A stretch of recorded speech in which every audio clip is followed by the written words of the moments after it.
Hey everybody, welcome back to Inside Gaming Daily for Friday. Let's give a big ol' yes for the console wars. Yes! Yes! Yes. Yes.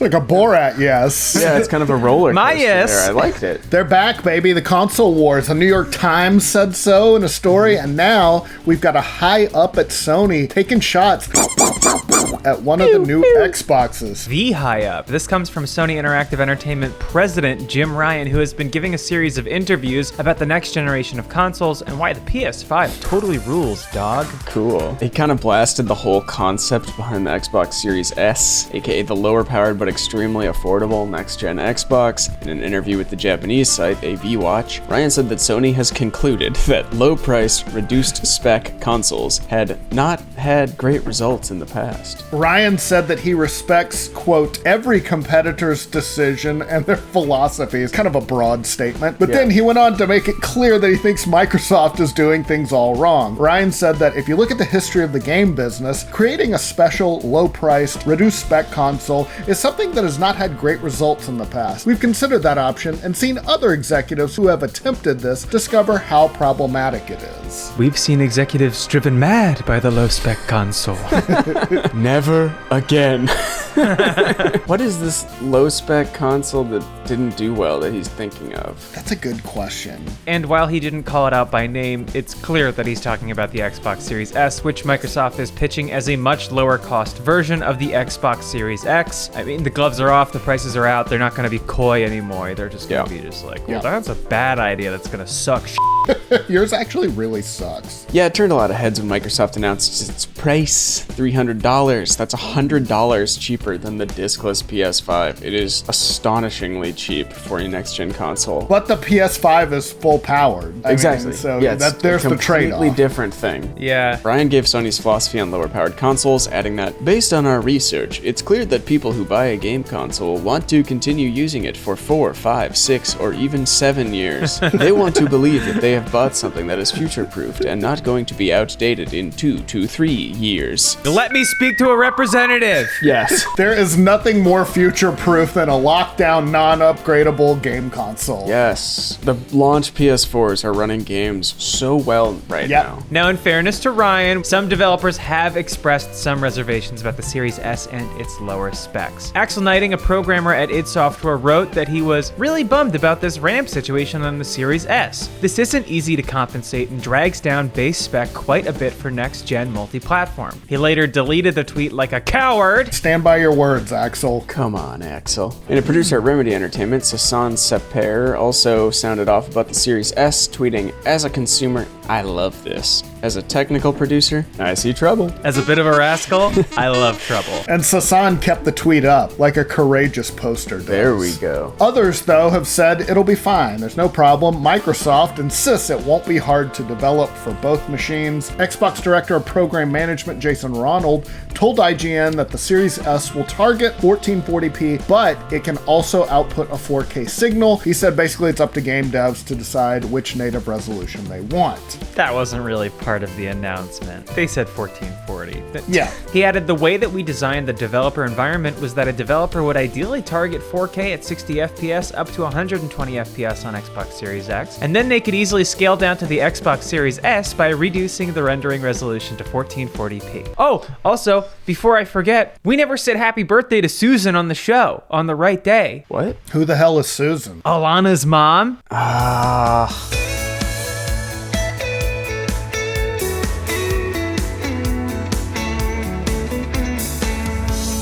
I'm sure somebody will put Susan in a game or something. Yeah. I'm just saying that because I'm a petty bitch. It's really That's right. cool. Well, maybe they'll put you in Hearthstone, Brian. Get Brian in Hearthstone. If they didn't ask me to be in Battletoads, I'm not going to be in anything. That's true. Yeah, it's over for you. Basically, he's saying that resolutions and graphical quality will be the only difference between the two Xbox Series family of consoles. But is power ultimately really that important? Because there's a big elephant in the room here, the Switch. It's been selling very well. Obviously, not the most powerful. As NPD analyst Matt Piscatella pointed out, with Switch dominating console sales and with many of the most popular games out there able to run on toasters, I'm not sure how anyone could suggest with a straight face that console power is the key to next-gen sales success. Games, price, services, then power. Yeah, I mean, the Switch has sold great despite having terrible power and terrible services. Very terrible. Unusable services. And terrible prices. Yeah, the key is that a console, I think, it just needs to be powerful enough. But Nintendo has shown with the Switch and further back with the Wii was basically a GameCube with motion controls, but they've showed that an underpowered device can still sell well. Then again, Nintendo also has a legendary lineup of IP that Xbox cannot touch. Not even close. No. Or PlayStation for that matter. They both have their hits, right? They're classics, but like, oh my god, you can't compete with Zelda and Mario, I'm sorry. Mario's a little bit more popular than Twisted Metal. A third string Nintendo side character like Lucky 2 knocks Sackboy out of the fucking park every time. But not Sweet Tooth from Twisted Metal. His name is Sweet Tooth. The Dark Clown. That's not all the PlayStation 5 news we've got for you today, though. We'll talk about one more bit of bad news in just a second.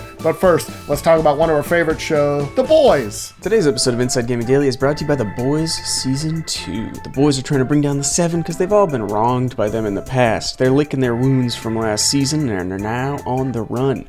The boys are fueled by revenge and an emptiness they're trying to fill. But it's going to take a lot more than that to bring down the most powerful superheroes on the planet. The boys are trying to expose Compound V in the ways that Vought and the Seven manipulate the public to stay in power. Homelander unleashed V to create super terrorists. Woo!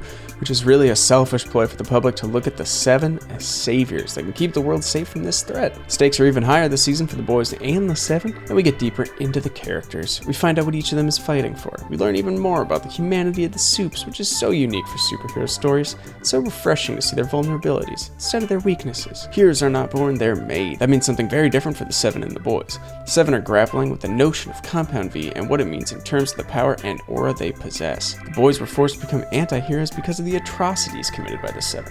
They have taken on a greater calling because people have been sweeping the actions of the Seven and Vought under the rug for far too long. We root for the underdog to take down the establishment, and we'll stop at nothing to change the status quo. We can all relate to that sense of being powerless with the things that frustrate us the most. We look to our heroes and our leaders to stand up for us and create a better world, but far too often we feel ignored. And keep an eye out for a special episode of Death Battle featuring the boys. Coming soon. So go to Amazon.com/boys to watch The Boys Season 2 out now. That is Amazon.com/theboys to watch The Boys Season 2 out right now.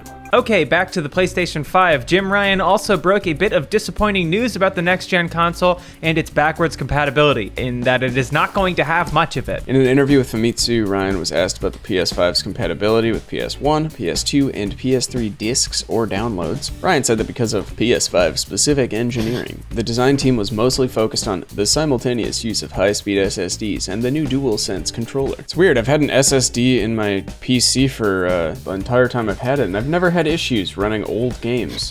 No, they're pretty good at that. Yeah, and I don't understand what a new controller would do to keep you from playing the old games. And also, Bluetooth technology hasn't changed to the point that you couldn't pair a PS3 or PS4 controller to it.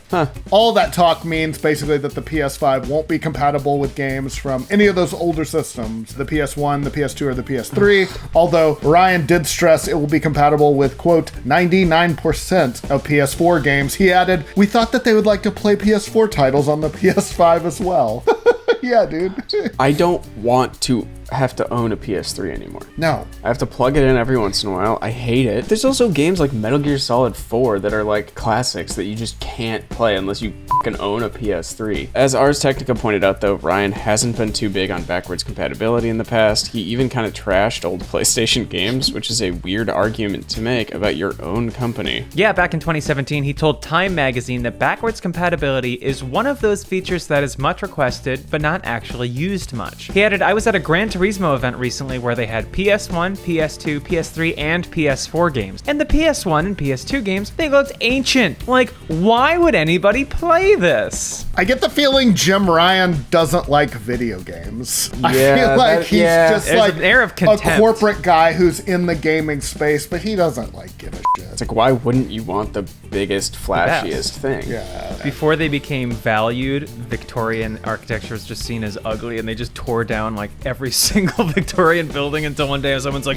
actually, no, we like this a lot. These are actually really cool. Is that how we're gonna feel about those horrible box apartment buildings that go up in every major city now overnight? But yeah, obviously that's a huge philosophical difference between Sony and Microsoft, because Microsoft has emphasized repeatedly their backwards compatibility features. They made it a big point with the Xbox One systems. They're carrying it over to the next gen as well. Clearly, as we said before, Sony much more focused on just getting you to buy a PS5 and throwing all your old stuff away rather than letting you, I don't know, take your library to the next generation. They have made a concession with the PS Plus collection, which is a greatest hits collection of PS4 games that you'll be able to play on the PS5 with your subscription, but that's about it. So it's clear that Sony and Microsoft have very different philosophies going into this next generation. Sony believes in exclusives, and Microsoft believes in an all-you-can-eat approach. Oh, and they even differ on pre-orders. Sony apparently believes in just springing them on us out of the blue. Meanwhile, Microsoft announced that pre-orders for the Xbox Series X and S will start on Tuesday. Line up in an orderly fashion, all you bots and resellers. They're Yeah. pretty smug about it, but it's easy to do that from this point. Like, let's see how Tuesday Right. goes. Yeah, that's exactly. true. Yeah. I don't know how you could be smug about this when you're using the same retailers whose sites have all crashed and have all run out of inventory and have all jumped the gun. So easy, Microsoft. You might not have the handle on this you think you do. Yeah, I feel like Walmart is once again gonna be dicks about this. Congratulations to like the 5 actual humans that got a pre-order though. Even in 2020, they have still not figured out how to sell products online. First up, pre-orders. A giant mess. They were supposed to start today, but then lots of retailers like Walmart, Target, and Best Buy started taking them almost immediately after yesterday's presentation, leading to a mad scramble. It also just seemed very unfair. Yeah, some people noticed that their PS5s were being taken out of their cart before they could finish